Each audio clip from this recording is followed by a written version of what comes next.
తాజా అంశం చూస్తున్నాం. హైదరాబాద్ కోటి ఎస్బీఐ ఏటీఎం వద్ద కాల్పులపై కేసులో పోలీసులు పురోగతి సాధించినట్లు తెలుస్తోంది. కాల్పులు జరిపిన వారికి ఆశ్రయం ఇచ్చిన ఓ వ్యక్తిని అదుపులోకి తీసుకున్నట్లు సమాచారం. ఇందుకు సంబంధించిన మరింత సమాచారం మా ప్రతినిధి శ్రీనివాస్ అడిగి తెలుసుకుందాం. శ్రీనివాస్, కాల్పుల కేసులో అరెస్టుకు సంబంధించి పోలీసులు ఏం చెబుతున్నారు? కలకలం రేపిన కోటి ఎస్బీఐ ఏటీఎం వద్ద కాల్పుల సంఘటనలో పోలీసులు పాత బస్తీకి చెందిన వ్యక్తిని అదుపులోకి తీసుకున్నారు. అయితే అంతర్రాష్ట్ర ముఠాకు చెందిన ఇద్దరికి ఇతను ఆశ్రయం ఇచ్చినట్టుగా పోలీసులు భావిస్తున్నారు. ప్రస్తుతం ఇతన్ని పాత బస్తీలోని అతని నివాసంలో ఉండగా అదుపులోకి తీసుకున్నారు. సిపిఎస్ ప్రత్యేక బృందాల పోలీసులు ఇతన్ని అదుపులోకి తీసుకున్నట్లుగా సమాచారం.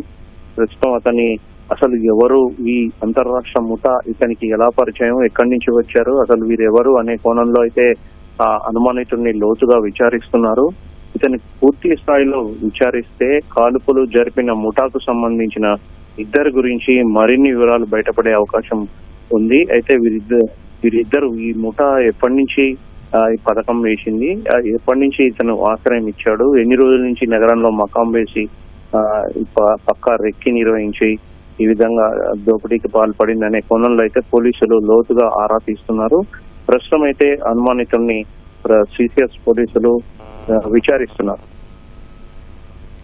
ధన్యవాదాలు శ్రీనివాస్.